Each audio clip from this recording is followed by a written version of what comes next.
Yeah, did you watch the episode when Tulsi Gabbard got on to defend herself and Joy Behar starts panicking and going over her notes while Tulsi is refuting everything that she said? Yeah, I mean, Joy Behar, like, again, these people have dementia. These are people who, like, should not be allowed out of the house. They have a national platform. I mean, it is crazy. They have no idea. These people have never read, like, a book. I agree with mostly everything that's been said. I mean, we know that, you know, only about 31% of Americans trust our healthcare system. We have a terrible healthcare system. And, you know, doctors suffer because of big corporations as well. Doctors that want to do good, like my husband, you know, operates on someone even though they don't have insurance and then has to sue health insurance companies to get paid for the work that he's been trained his whole life. Have you ever noticed this pattern? The people who speak the loudest about morality are often the ones who face the toughest scrutiny when things go wrong. Because when the spotlight suddenly flips, something interesting happens. The same voices that once dominated the conversation go quiet. Now, that exact situation may be unfolding around Sunny Hostin, one of daytime TV's most recognizable legal voices.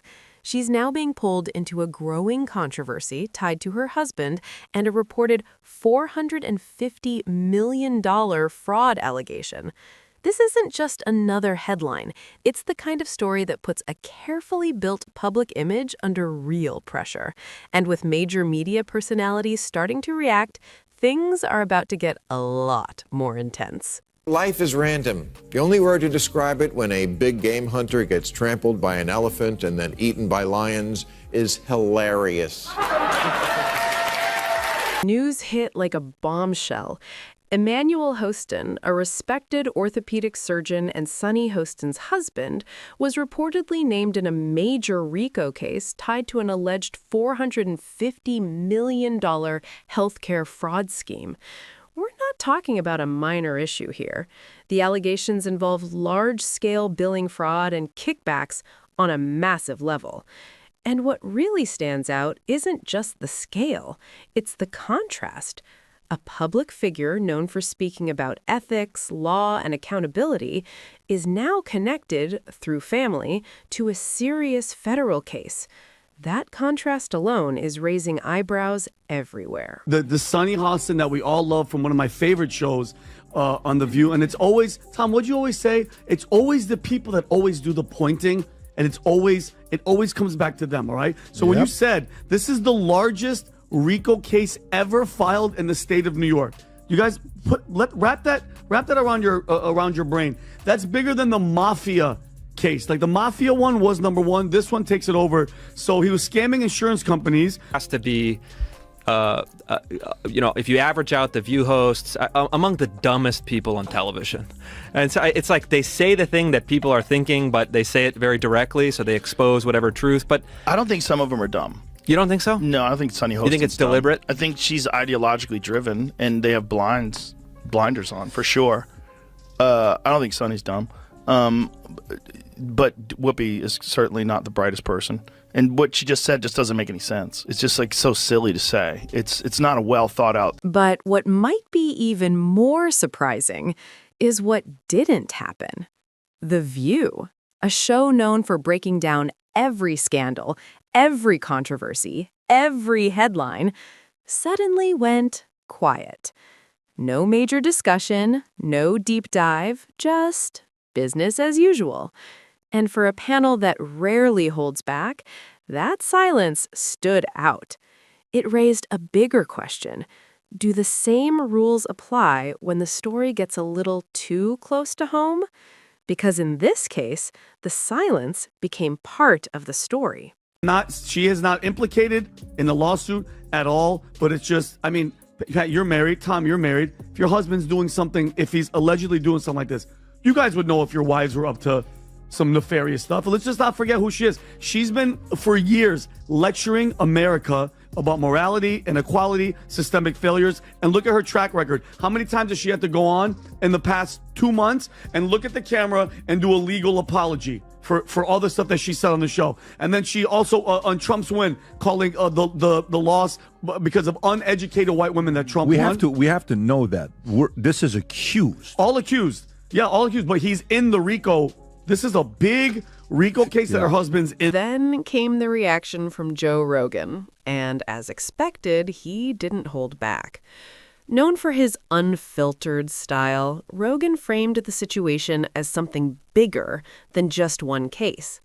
To him, it was about hypocrisy. He pointed to the gap between someone who regularly comments on morality and the serious allegations now tied to her household. But he didn't stop there. Rogan also called out what he saw as a muted media response, arguing that if the roles were reversed, the coverage would likely be far more aggressive. In his view, this wasn't just about the case. It was about a double standard. But it struck me that in the first segment you used the term woke, and you said that woke is what was sort of ruining everything. And I know that you're No, I didn't say ruining everything. I said that's why Trump could get reelected. That's why Trump could get reelected. Yeah. So the term woke has been, in my view, co-opted by the right and weaponized and bastardized. And so I was surprised to hear you use the term, because historically, as you know, because I think you're quite brilliant, that woke is a word used by the black community to note that we must be aware of social injustices. But words. Then Bill Maher stepped in and took a completely different approach. Where Rogan was loud, Maher was sharp, controlled, and surgical. He didn't need to raise his voice. Instead, he focused on the irony. A public figure known for strong moral commentary, now facing a situation that challenges that very image. Maher simply laid out the contradiction and let it speak for itself.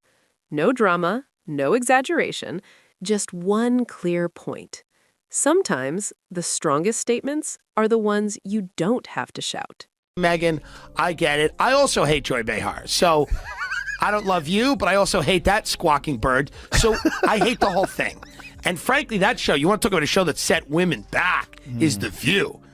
You want to talk about that show. If the CIA is engineering, Antifa and fucking the Capitol riot, some crazy misogynist engineered The View, because there's nothing worse than The View. In terms of there are so many brilliant women out there. None of them are on The View. None of them have gone near the set of The View. I mean, they have brought in the lowest tier of the, what is it, the Y chromosome? No, double The X. Okay. Double X. They brought in the lowest of the double X's for that one. It's rough. What makes this even more interesting is that Joe Rogan and Bill Maher rarely agree on anything. Different styles, different audiences, different perspectives. But here, they landed on the same conclusion. Both pointed to what they saw as media silence and selective accountability. And that rare overlap is exactly what's making the story stand out even more. About Whoopi Goldberg, because I got so many texts this week because she attacked me the week before. Sure. So she was, everybody was like, "Oh, Bill, I get you're enjoying the karma." First of all, I'm going to talk about this at the end of my show next week, teaser. But there is no fucking thing as karma, okay? Get over that. Whoopi attacks me on a regular basis. She says stupid shit on a regular basis. They just happen to coincide. But can I just... Very strange show, but it's fun to watch. It's just fun to watch them. It's good entertainment. Yeah. Undoubtedly. Well, they're just, it's interesting because I think Sunny is very intelligent, but she's ideologically captured. Right. That's sort of, I think the other ones, there's a couple of the other ones, don't have to name any names, who are just very dull-minded. But I think Sunny's not one of them. I think she's smart but captured. Sure, I think she came into it with an agenda. Of course. They do everything with an agenda. Yeah. And when you look back at Sunny Hostin's history on The View, this moment feels even heavier. She's always been known for strong, direct opinions, never afraid to speak out. But that has also brought criticism in the past. From controversial takes to public backlash, she's faced scrutiny before. However, this situation feels different, because now the focus isn't just on what she said, it's on what's happening around her. And that shift changes everything. But isn't it interesting that it's called, I mean, I don't think they meant this when Barbara Walters invented it a long time ago, but it's The View. Well, that's the problem in America. But There is clearly, one view, right, and one that's clearly true opinion, and everybody else can go sit in the corner. That's correct. I think that's not At this point, the story becomes bigger than just one person. It turns into a question about media standards. Do all public figures face the same level of scrutiny? Or does that standard shift depending on who's involved? Because when strong voices on ethics suddenly go quiet, people notice. And commentators like Joe Rogan and Bill Maher aren't just focusing on the allegations, they're focusing on the reaction, or more importantly, the lack of one. Saw you on The View. Yeah. Yeah, so that's been overwhelming my past couple days. So I just went in there, did my thing. I had no idea what to expect. I didn't know who Sunny Hostin was. I actually still really don't know. So I wasn't expecting necessarily for her to kind of try to ambush me in that way and attack my character in that way. Well, it is the show that people love to hate. Yes, that's true. That's true. They get so much hate watching viral clips of them saying ridiculous things. I mean, Yeah. it is a rabies-infested hen house. Audience is not really their audience. Their audience is a group of people they bring in to watch television shows. You know, I don't know if you've ever seen audiences before for TV shows, but a lot of them are paid. They're paid to be there. So, because they have to guarantee that there's going to be people there. So there's services that you hire.